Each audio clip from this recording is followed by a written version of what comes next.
The year is 1348. You wake to the sound of church bells not calling the faithful to prayer, but tolling endlessly for the dead.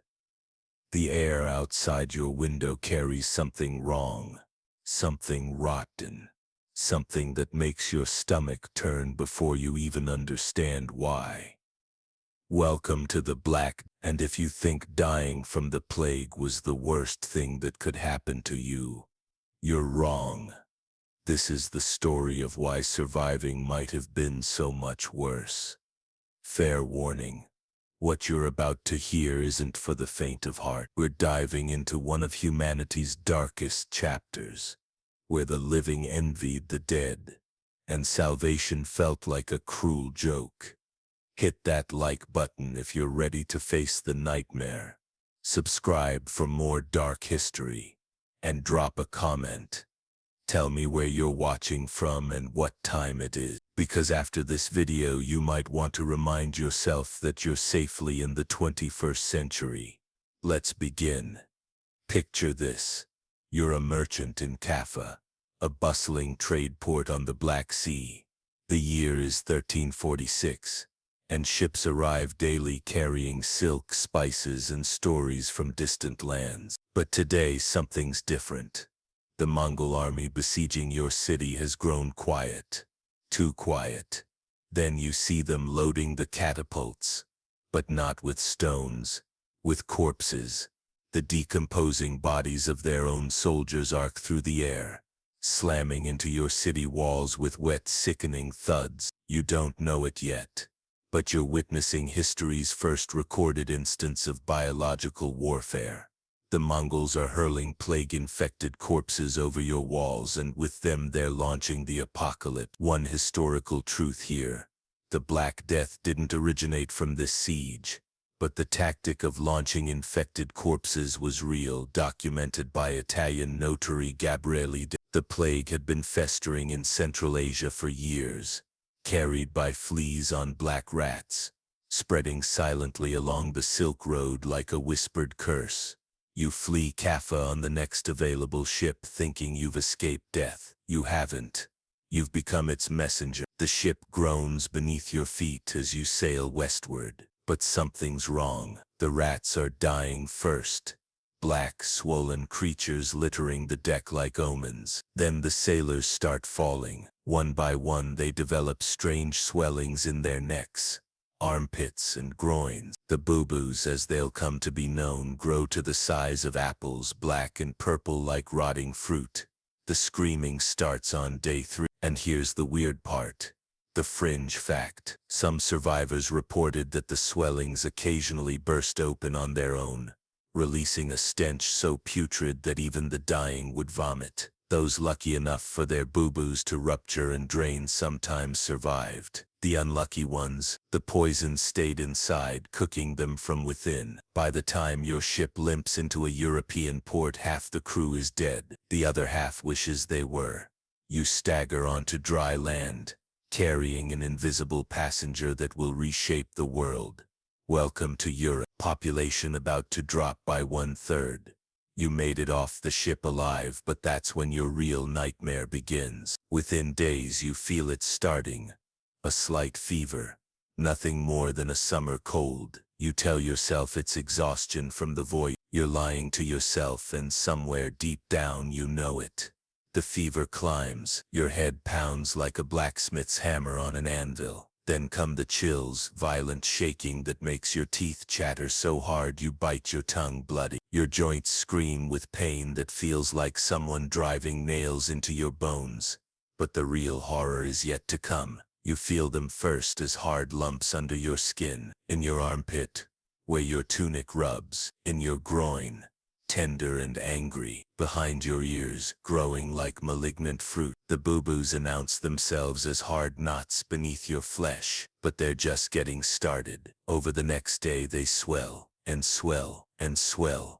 The one in your armpit grows to the size of a chicken egg, then a goose egg. The skin stretches taut and shiny, turning purple-black like a rotting plum. The pain is indescribable, Imagine having a red-hot coal buried under your skin, pulsing with your heartbeat, sending waves of agony through your entire body with every movement. You can't lift your arm, you can't turn your head, even breathing hurts because it moves the swelling in your armpit. One historical truth here: medieval physicians had no understanding of bacterial infection. They blamed everything from bad air, miasma, to an unfortunate alignment of planets. Some thought it was God's punishment for humanity's sins. They were all wrong, of course. The real culprit was Yersinia pestis, a bacterium carried by fleas that had fed on infected rats. But you don't know this. All you know is that you're rotting from the inside out. The fever spikes, your vision blurs, you stumble through streets that have become a charnel house,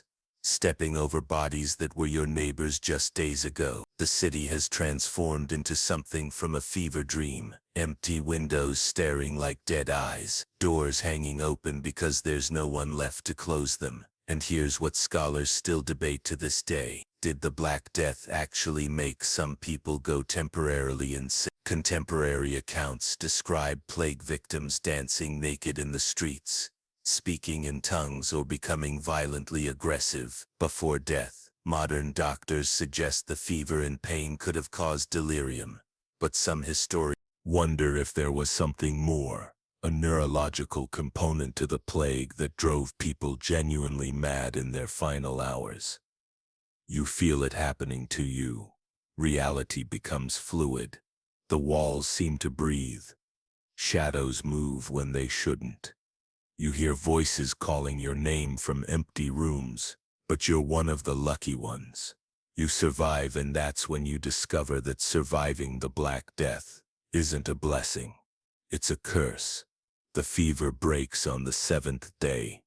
Your buboes have burst and drained, leaving behind craters in your flesh that weep pus and blood. You're alive, but you're not the same person who fell ill a week ago. Your face is hollow, your hair has turned gray in patches, and your hands shake uncontrollably. You stumble outside for the first time since the sickness took you, and you discover that the world has ended while you were dying. London, once a city of 70,000 souls, is now a graveyard with a heartbeat. Bodies lie stacked like cordwood in the streets because there aren't enough people left to bury them. The Thames runs thick and dark, choked with corpses that bob and roll with the tide like grotesque driftwood. The silence is the worst part. Cities that once rang with the sounds of commerce, conversation, and life now echo with an emptiness that feels like physical weight pressing down on your chest. When you do hear sounds, they're worse than silence. The distant wailing of someone who hasn't yet realized they're alone. The scratch and scurry of rats, more rats than you've ever seen, grown fat and bold on an endless feast of human flesh. You're not just a survivor, you're a ghost haunting the ruins of civilization. One historical truth here: the social structure of medieval Europe collapsed almost overnight in many regions. Villages that had existed for centuries simply vanished, not destroyed by war or natural disaster, but abandoned by the last living residents who fled seeking help that would never come. Archaeological evidence shows settlements frozen in time, with meals still on tables and tools abandoned mid-task. But here's where survival becomes its own special hell. You're hungry, starving, actually. The farmers are dead, the merchants are dead, the bakers, the brewers, the millers, all dead. Food rots in the fields because there's no one left to harvest it. Livestock wander through empty streets, lowing mournfully for masters who will never come home. You learn to eat things you never imagined you could stomach: grass, tree bark, leather boiled until it's soft enough to chew. You compete with rats for scraps of moldy grain, and sometimes the rats win because they're faster and more numerous than you. And here's the fringe fact that will haunt you.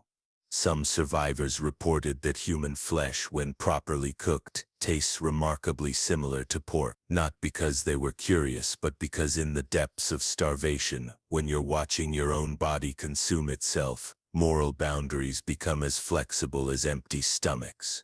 You never cross that line, but the thought is there. whispered by the empty spaces in your belly during the longest nights. Months pass. You've learned to navigate this new world of the living dead, scavenging through empty houses, sleeping in beds still warm with the memory of their former occupant. But the physical survival is nothing compared to what's happening to your mind. You start talking to the corpses, not because you've gone insane, though that's debatable, but because the silence is literally driving you mad. Human beings aren't designed for this level of isolation. Your brain, desperate for social interaction, begins manufacturing conversations with the dead. You find yourself having lengthy discussions with a skeleton in a merchant's shop, asking his advice about which roads might still be safe. He never answers, but somehow you always know what he would say. The worst part isn't the loneliness, though, it's the guilt. Why did you survive when so many others didn't?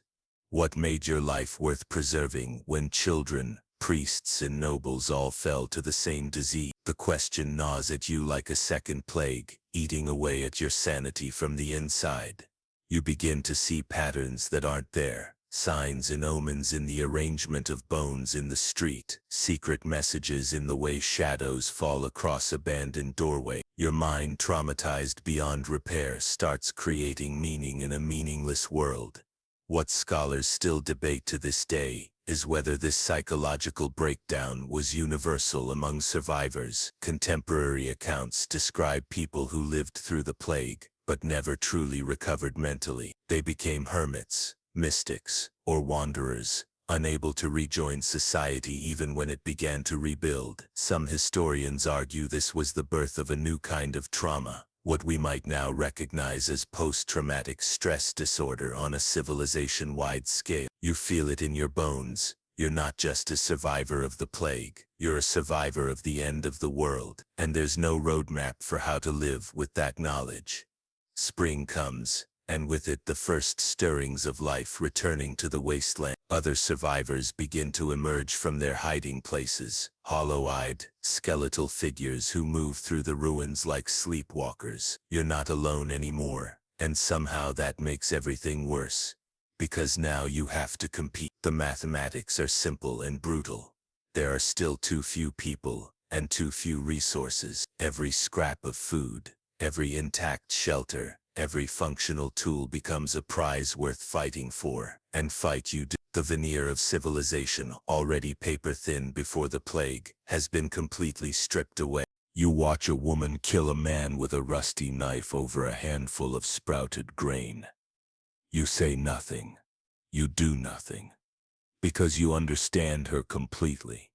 Because yesterday you considered doing the same thing over a pair of worn boots. One historical truth here. The aftermath of the Black Death saw a massive spike in violent crime across Europe. Court records from the period show dramatic increases in murder, assault, and theft. But these weren't crimes of passion or greed in the traditional sense. They were crimes of desperate survival, committed by people who had watched the world end, and were determined not to go down with it. The social contracts that had held communities together, respect for property, care for the weak, basic human decency, had died along with everyone else. What emerged wasn't society rebuilding itself. It was something new and darker, a world where survival was the only law and morality was a luxury no one could afford. You form alliances with other survivors, but they're fragile things built on mutual need rather than trust. You sleep with one eye open because the person who shares your campfire tonight might slit your throat tomorrow if they find something worth having in your pack. And here's the fringe fact that historians whisper about. Some survivor groups developed their own twisted rituals and beliefs, cut off from traditional religious structures. Traumatized beyond rational thought, they created new mythologies to explain what had happened. Some worshipped the plague itself as a divine force. Others developed elaborate superstitions about which actions could prevent its return. often involving the desecration of corpses or the sacrifice of animals. You participate in these rituals not because you believe in them, but because belief is irrelevant. Community, even a diseased community, is better than the alternative of dying alone. 2 years after the plague's peak, something resembling civilization begins to stagger back to life. Survivors have started to gather in the less devastated towns. Trade routes are slowly reopening. The dead have been buried or burned, and new crops are growing in fields fertilized by mass graves. You should feel hope. Instead, you feel terror. Because the world that's emerging isn't a restoration of what was lost. It's something entirely new, shaped by trauma and twisted by necessity. The old social hierarchies have collapsed. Peasants who survived now demand wages that would have been unthinkable before the plague.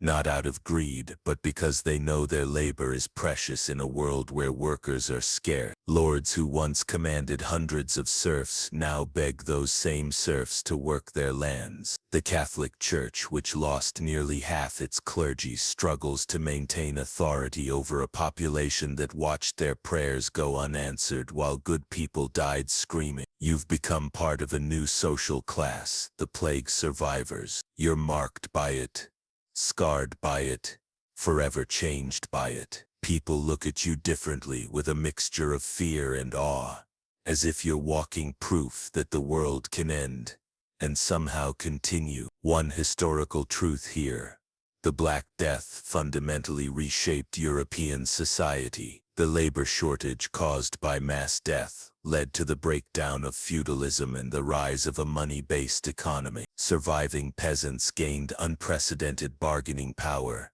leading to higher wages and better working conditions, but also to violent uprisings when the old nobility tried to maintain their traditional control. The Peasants' Revolt of 1381 in England was directly linked to these post-plague social changes. But you're not thinking about economic theory as you walk through a town market that sells goods looted from the homes of the dead. You're thinking about the woman haggling over a child's dress, a dress you recognize because you saw the child who wore it die in agony 3 months ago. And here's what scholars still debate to this day: did the survivors of the Black Death suffer from what we would now recognize as mass PTSD? Contemporary accounts describe people who couldn't sleep, who jumped at sudden noises, who would break down weeping at the sight of rats. Some developed elaborate rituals to ward off contamination. Others became obsessively religious or completely atheistic. You've developed your own coping mechanisms. You count things obsessively: steps taken, breaths drawn, coins in your purse. The counting gives you something to focus on besides the memories that lurk just behind your eyes, waiting for moments of quiet to resurface. Chapter 7. The Wages of Witness. 5 years have passed since the plague's arrival, and you've learned to function in this strange new world. You've found work, shelter, even something that might pass for friendship with other survivors. But the nightmares haven't stopped. They never will. Every night, you dream of the dead. Not peaceful dreams of the departed.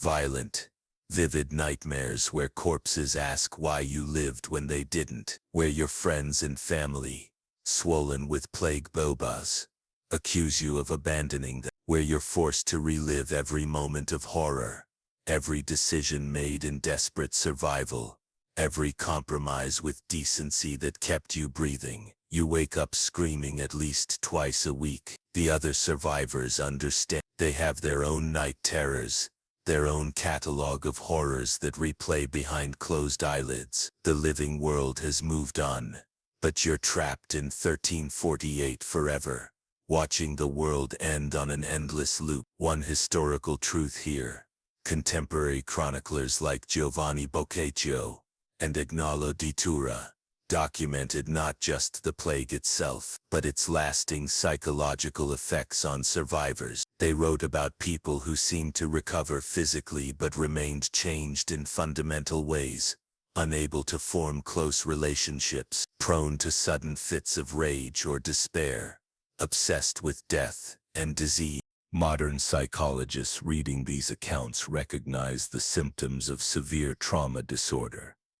But in the 14th century, there was no framework for understanding or treating psychological wounds. Survivors were expected to simply move on from experiences that would challenge modern therapists, equipped with centuries of medical knowledge. You've tried religion, but prayer feels hollow after watching priests die alongside sinners. You've tried drink, but alcohol only makes the nightmares more vivid. You've tried companionship, but intimacy requires a level of emotional vulnerability that feels impossibly dangerous when you've watched everyone you ever loved die screaming. And here's the fringe fact that haunts medical historians. Some plague survivors developed what can only be described as a death wish. Not suicide exactly, but a reckless disregard for their own safety. They would volunteer for dangerous tasks, travel through known plague zones, or simply stop taking basic precautions against disease or injury. Some historians theorize this was survivors' guilt manifesting as self-destructive behavior. Others suggest it was a logical response to trauma. If death is inevitable and suffering is guaranteed, why not meet it on your own terms? You understand the impulse.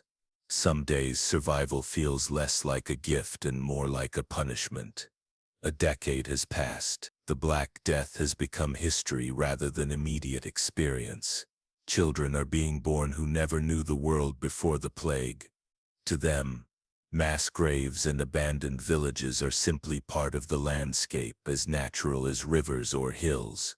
But you remember what it felt like to live in a world where death was the exception rather than the rule, where families stayed together, where communities were built on something stronger than mutual fear, where the future seemed possible rather than simply another opportunity for disaster. That knowledge is your burden. You're a living bridge between two worlds, the lost paradise of the pre-plague era, and the hard, suspicious reality of what came after. And like all bridges, you're constantly under stress, supporting weight that threatens to tear you apart. The new generation looks at you strangely when you talk about the old days. They think you're exaggerating, romanticizing a past that couldn't have been as different as you claim. They don't understand that you're not describing a different time. You're describing a different species, humans who had never watched their entire civilization die. One historical truth here: the generation that survived the Black Death found it almost impossible to communicate their experiences to their children. The trauma was so profound, the loss so complete, that it existed beyond the boundaries of normal language. How do you explain what it feels like to watch God abandon the world? How do you describe the silence that follows the death of everything? Many survivors simply stopped talking about the plague years. They created a kind of collective amnesia, focusing obsessively on the future while refusing to acknowledge the past. This psychological coping mechanism may have helped them function day to day, but it also meant that crucial lessons about crisis response, community resilience, and human nature were lost to history. You've tried to write down what you experienced, but the words always feel inadequate. How do you capture the smell of a city full of rotting corpses? How do you convey the exact quality of silence in a world where half the human voices have been permanently stilled? And here's what scholars still debate to this day: did the Black Death fundamentally change human psychology? Some argue that the survivors developed a kind of emotional armor, a psychological hardness that helped them cope with trauma but also made them less capable of genuine empathy or trust. Others contend that the plague survivors actually became more compassionate, having experienced suffering on an unimaginable scale. The truth is probably somewhere in between, but you know what it did to you. It made you hypersensitive to signs of danger and almost incapable of taking happiness for granted. Every good day feels borrowed. Every moment of peace seems like a cruel joke, temporary and fragile as spun glass. 20 years have passed since the plague years, and you're no longer young. Your hair has gone completely gray. Your hands are permanently stained from decades of hard labor, and your back aches from sleeping on the ground during those first terrible years of survival. But the memories haven't faded. If anything, they've grown sharper, more vivid. Like wounds that refuse to heal properly. You can still smell the particular stench of plague-swollen corpses. You can still hear the exact pitch of a child's scream as the fever takes hold. You can still feel the texture of skin over a bursting bubo, tight and hot and ready to explode. The new world has built itself on top of the old one, but you can still see the bones showing through. Every celebration feels like dancing on a grave. Every moment of abundance reminds you of the time when a handful of grain was worth a human life. You've become something like a living ghost story, a reminder of horrors that everyone else wants to forget. People cross themselves when they see you coming, not because they fear you personally, but because you represent the possibility that everything they've built could disappear overnight. One historical truth here: many plague survivors lived significantly longer than the average lifespan for their era. Some historians theorize this was due to genetic factors, that the people who survived the plague had inherited immune system advantages that also protected them from other diseases. But others suggest it was psychological. Having survived the worst possible experience, nothing else seemed threatening enough to kill them. You feel the weight of that extended life. Every extra year is another year of carrying memories that no human being should have to bear. Every birthday is a reminder that you've outlived almost everyone you ever knew before the plague years. The guilt has evolved too. It's no longer just survivor's guilt. Why did I live when others died? Now it's witness guilt. Why am I the only one who remembers what we lost? Why has everyone else been allowed to forget while you remain trapped in 3048, watching the world end on an endless loop? And here's the fringe fact that keeps you awake at night. Some historical accounts suggest that plague survivors had unusually vivid and detailed memories of the plague years, almost like photographic recall. Modern psychologists would recognize this as a trauma response, the way extreme stress can burn experiences into long-term memory with abnormal clarity. But in the medieval world, some people interpreted this as a kind of divine curse. They believed that God had marked certain survivors to remember and bear witness, to carry the weight of collective memory so that the lessons of the plague would never be truly lost. You don't know if you believe in divine intervention, but you know the burden feels real enough. Every night you relive the same scenes with perfect, agonizing clarity. Every day you wake up carrying the deaths of thousands of people you watched die. 30 years have passed since the Black Death swept through Europe like the judgment of an angry god. You're an old man now, bent and weathered by decades of carrying impossible memories. The world around you has found its new equilibrium, different from what came before, but stable in its own way. Trade has resumed, cities have been rebuilt, children play in streets that once ran red with plague victims' blood. Life has returned, but it's not the same life. It's harder, more suspicious, more aware of its own fragility. And you're the last living witness to the transition. Most of the other plague survivors have died, claimed by age, accident, or the delayed effects of the trauma they carried. You've outlived almost everyone who shared your experience, and with their deaths, crucial parts of the story have died too. Only you remember the exact sequence of events that destroyed one world and birthed another. It's a responsibility that weighs heavier than mountains. You're not just a survivor anymore. You're a living archive of human suffering, the final repository of knowledge that died with everyone else. One historical truth here: the Black Death killed an estimated 75 or 200 million people across Europe, Asia, and North Africa. But the true death toll will never be known because entire communities vanished without leaving record. Historians can only estimate the scope of the catastrophe by examining the empty spaces left behind. Abandoned settlements, blank periods in monastery chronicles, sudden gaps in family lineages. You represent one of those gaps. All the people you knew before the plague, your family, friends, neighbors, exist now, only in your memory. When you die, they'll be truly dead, erased from history as if they never existed at all. The weight of that responsibility is crushing. You're not just dying, you're taking an entire world with you. But here's what scholars still debate to this day. Did the Black Death actually end? Or did it simply become part of the human condition? Plague outbreaks continued to strike Europe for centuries after the initial pandemic. Some historians argue that the Black Death never really ended. It just became endemic, a permanent fixture of human existence that flares up periodically to remind us of our fragility. You've seen the smaller outbreaks, the regional epidemics that struck every few years like aftershocks from the great earthquake of Each time you watched people panic, as if they'd never heard of plague before, as if the lessons of survival had to be learned fresh with every generation. And here's the fringe fact that haunts your final years. Some historical accounts suggest that plague survivors could sense impending outbreaks before anyone else. They would become restless, anxious, unable to explain their growing dread until the first cases appeared days or weeks later. You feel it now. Sometimes, that familiar tightness in your chest, the sudden hyper-awareness of every cough and sneeze around you. Your body remembers the warning signs of catastrophe even when your mind tries to forget.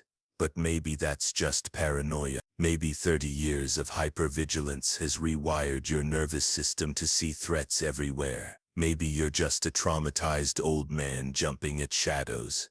Or maybe the plague never really left. Maybe it's just waiting, patient and eternal, for the next opportunity to remind humanity that all our achievements are built on quicksand. You're dying now, not from plague. That would be too poetic, too neat an ending. You're dying from the accumulated weight of decades, from a body that was never meant to carry this much suffering for this long. As you lie in your simple bed in a world that has largely forgotten the horrors you survived, the memories come flooding back with perfect, merciless clarity. Every face of every person you watched die, every scream of every child taken by fever, every moment of desperate hunger, of murderous desperation, of humanity stripped down to its most basic survival instincts. But also every act of kindness performed when kindness seemed impossible. Every moment of beauty discovered in the ruins of civilization. Every sunrise that promised another day of survival against impossible odds. You realize in these final moments